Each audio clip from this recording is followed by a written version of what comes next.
भारतीय संविधान को हालांकि अनुच्छेद के माध्यम से कराया जाता है, जो कि काफी दिनों से जारी नहीं हुआ है। लगभग 95 या 90 या 95 अनुच्छेद के आसपास रुका हुआ है। बाकी के सप्लीमेंट्री के तौर पर क्वेश्चन ऑनलाइनर के माध्यम से होते हैं। देखते हैं आज फिर से एक ऑनलाइनर। भारत के संविधान में अंतर्राष्ट्रीय शांति और सुरक्षा की अभिवृद्धि का उल्लेख कहाँ पर है? राज्य के नीति संसद तत्व में। राज्य के नीति संसद तत्वों में इसका उल्लेख है, जो कि 36 से 51 तक है। तो अनुच्छेद 51 में है, ध्यान रखेंगे, अनुच्छेद 51 में निर्देश है कि राज्य जो है अंतर्राष्ट्रीय शांति और सुरक्षा में अभिवृद्धि करेगा, एक कर्तव्य होगा उसका। और इसमें कुछ और चीजें हैं, जैसे कि आप 51 क कहते हैं, उसमें कि आपके मौलिक कर्तव्य हैं। जब 51 क की बात आती है तो उसमें मौलिक कर्तव्य आपके जोड़े गए हैं। मूलभूत मौलिक अधिकारों का उद्देश्य क्या है? व्यक्तिगत स्वतंत्रता को सुनिश्चित करना। जो आपके मौलिक अधिकार हैं, जो अनुच्छेद 12 से लेकर के 35 तक हैं, उनका मुख्य मतलब व्यक्तिगत स्वतंत्रता की, मतलब ध्यान रखेंगे कि राज्य की स्वतंत्रता नहीं बल्कि व्यक्ति के अधिकार को बढ़ाता है, राज्य के अधिकार को नहीं, व्यक्तिगत स्वतंत्रता को सुनिश्चित करना होता है। समानता का अधिकार, संपत्ति का अधिकार, शोषण के विरुद्ध अधिकार, धार्मिक स्वतंत्रता का अधिकार में से कौन सा मूल अधिकार नहीं है? संपत्ति का अधिकार आप जानते हैं आज मूल अधिकार नहीं है। इसको 44वें संविधान संशोधन द्वारा हटा करके इसको रख दिया गया है 300 क में। 44वां संविधान संशोधन 78 में हुआ था, 300 क में रख दिया गया है। नहीं तो ये आपका 19 अनुच्छेद जो है तो 19 जी, ये बल्कि एफ में था पहले, लेकिन इसको हटा दिया गया है। भारतीय संविधान में राज्य के निःशर्त सिद्धांतों को शामिल करने के पीछे मुख्य उद्देश्य क्या था? कल्याणकारी राज्य की स्थापना। नीति अनुसार सिद्धांतों के पीछे कल्याणकारी राज्य की स्थापना और कई चीजें पूछी जाती है, जैसे कि गांधी की विचारधारा को प्रमुखता कहाँ दी गई है? वो भी राज्य के नीति अनुसार सिद्धांतों में ही है, जो कि भाग 4 है और अनुच्छेद 36 से 51 तक है। मौलिक कर्तव्यों को संविधान में सम्मिलित किया गया है। इसका प्रयोजन है विनाशक एवं असंवैधानिक गतिविधियों को निरंतर करना, जो कि आप 51 क में रखा गया है। 51 क में मौलिक कर्तव्य आपके हैं ये, जिन्हें 42वें संविधान संशोधन द्वारा इंदिरा गांधी के समय में लगाया गया था। 10 मौलिक कर्तव्य हैं। इनका मुख्य उद्देश्य है विनाशक और असंवैधानिक गतिविधियों को नियंत्रित करना। इनको स्वर्ण सिंह समिति के सुझाव पर लगाया गया था। जब तक विधि अनुमति न दे टेलीफोन का टेप करना भारत के संविधान का उल्लंघन है, अनुच्छेद 21 में लिखा गया है। अनुच्छेद 21 प्राण और दैहिक स्वतंत्रता से संबंधित है और इन सभी गतिविधियों को टेलीफोन टेप करना आदि जो है प्राण और दैहिक स्वतंत्रता के हनन से जोड़ा गया है इनको। और जब तक कानूनी कोई आप पर बड़ा विवाद न हो और आपको विधि अनुमति न दे आपका टेलीफोन टेप करने के लिए, तब तक से पुलिस आदि भी उसको टेप नहीं कर सकती। आगे है कि भारत के संविधान के किस अनुच्छेद में यह उपबंध है कि किसी व्यक्ति को जिसे गिरफ्तार किया गया है, ऐसी गिरफ्तारी के कारण से अवगत किया बिना अभिरक्षा के विरुद्ध नहीं रखा जाएगा? अनुच्छेद 22 में है। तो ये भी कहीं ना कहीं स्वतंत्रता से ही संबंधित है। अनुच्छेद 19 से लेकर के अनुच्छेद 22 तक जो है आपके स्वतंत्रता से संबंधित है और उन्हीं सब के आसपास की गतिविधियां हैं। भारत के संविधान के अनुसार 14 वर्ष से कम आयु के बालक को किसी कारखाने या अन्य मतलब कार्य पर नियोजित नहीं किया जाएगा। ये अनुच्छेद 24 में है, ये भी बहुत प्रमुख है।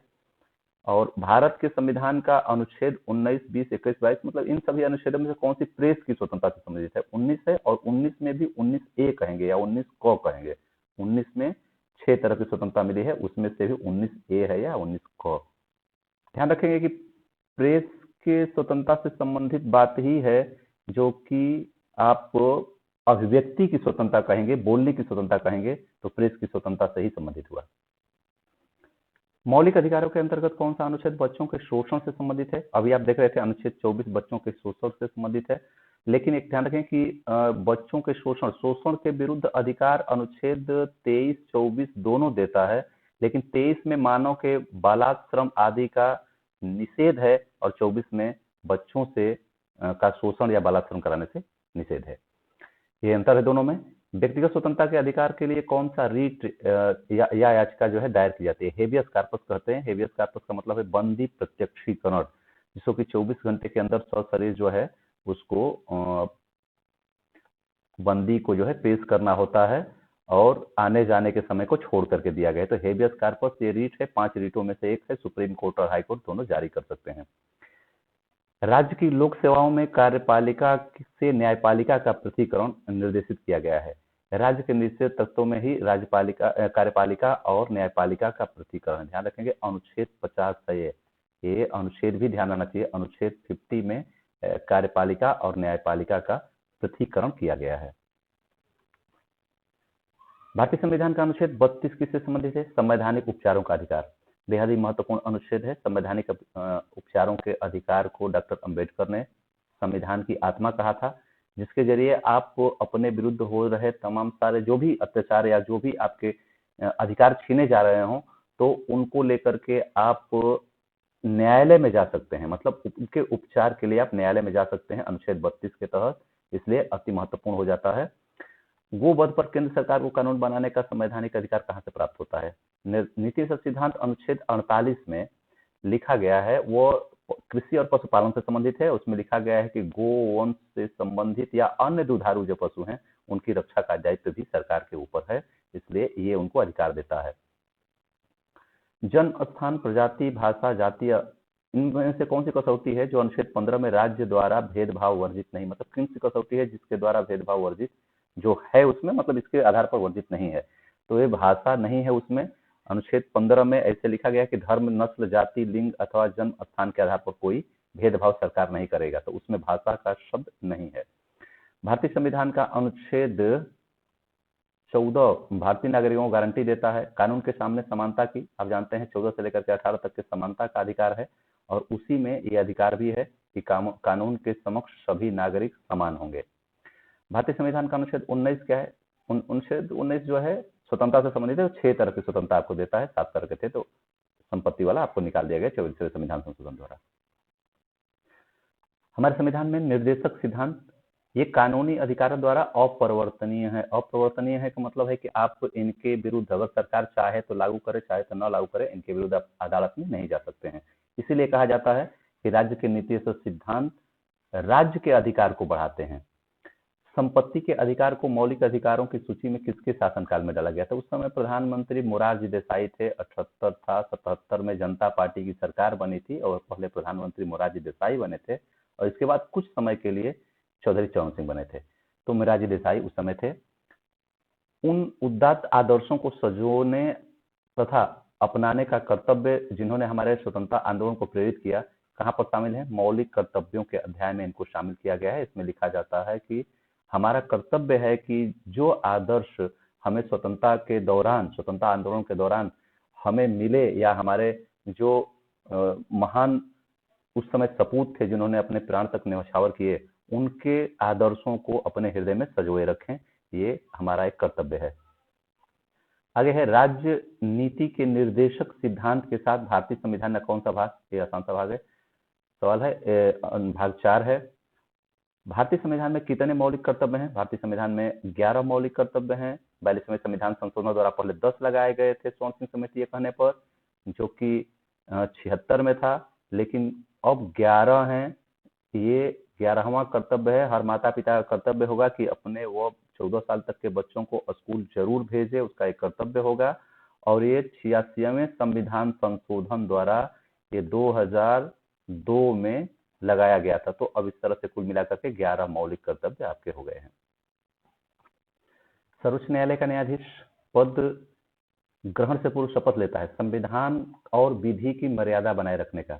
संविधान तथा अपने कर्तव्य की पालन करने या विधि की मर्यादा बनाए रखने का वो शपथ लेता है, तथा एक सामान्य सांसद संसद सदस्य सदस्यता ग्रहण करते समय कर्तव्यों के निष्ठापूर्वक निर्वहन का लेता है। मतलब गोपनीयता का नहीं लेता है, अपने पद की सिर्फ लेता है। आप पद की सिर्फ कर सकते हैं या पद के निष्ठापूर्वक निर्वहन का। जबकि संघ का मंत्री अगर लेता है यह शपथ, तो सूचना की गोपनीयता का भी लेता है। पद तथा गोपनीयता दोनों का, मतलब निष्ठापूर्वक अपने कर्तव्यों के निर्वहन के साथ साथ गोपनीयता का भी लेता है, संघ का मंत्री हो या प्रधानमंत्री है। जबकि एक साधारण जो सदस्य है संसद का, वो सिर्फ निष्ठापूर्वक निर्वहन का अपने कर्तव्यों का लेता है। राष्ट्रीय आपातकाल के समय लोकसभा की अवधि को प्रथम बार राष्ट्रपति कितने समय के लिए बढ़ा सकता है? तो 6 महीने के लिए बढ़ाया जा सकता है लोकसभा की अवधि को। एक बार ऐसा हुआ था जब इंदिरा गांधी ने लगाया था। वित्त आयोग की स्थापना किसके द्वारा होती है? राष्ट्रपति वित्त आयोग की स्थापना करता है। अनुच्छेद 280 के तहत 5 साल के लिए होता है। भारतीय सशस्त्र बलों का चीफ ऑफ कमांडर कौन होता है? राष्ट्रपति। तीनों सशस्त्र बलों का अगर चीफ ऑफ कमांडर की बात करें तो सर्वोच्च कमांडर सेनापति कह सकते हैं, सर्वोच्च कमांडर कह सकते हैं, राष्ट्रपति हैं। राष्ट्रपति के निर्वाचन के लिए गठित निर्वाचक मंडल में कौन कौन सा होता है? जो गठित निर्वाचक मंडल होता है राष्ट्रपति के लिए, उसमें संघीय संसद तथा राज्य विधानसभाओं के सभी निर्वाचित सदस्य, ध्यान रखेंगे ये सभी निर्वाचित सदस्य।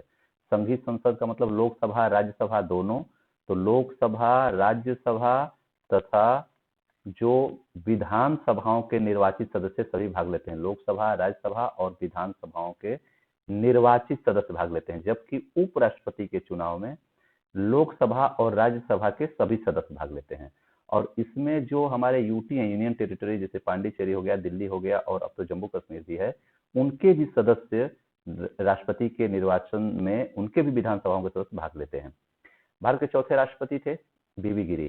चौथे राष्ट्रपति बीबी गिरी थे और इन बहुत ही कम मत से चुनाव जीते थे। दूसरे राउंड की मतगणना करानी पड़ी थी। और भारत के प्रथम मुस्लिम राष्ट्रपति, जो कि तीसरे राष्ट्रपति थे, जाकिर हुसैन के मृत्यु के बाद ये राष्ट्रपति भी बने थे। मतलब कह सकते हैं कि भारत के पहले कार्यवाहक राष्ट्रपति भी थे। ये भी सही है, पहले कार्यवाहक राष्ट्रपति भी थे, चौथे राष्ट्रपति हैं और बेहद कम अंतर से, मतलब दूसरे दौर की मतगणना बस एक इन्हीं के चुनाव में कराई गई थी। आगे है, भारत के राष्ट्रपति ने जिस एकमात्र मामले में अपना वीटो शक्ति का प्रयोग किया था वो भारतीय डाकघर से संबंधित मामला था। राष्ट्रपति थे ज्ञानी जैल सिंह।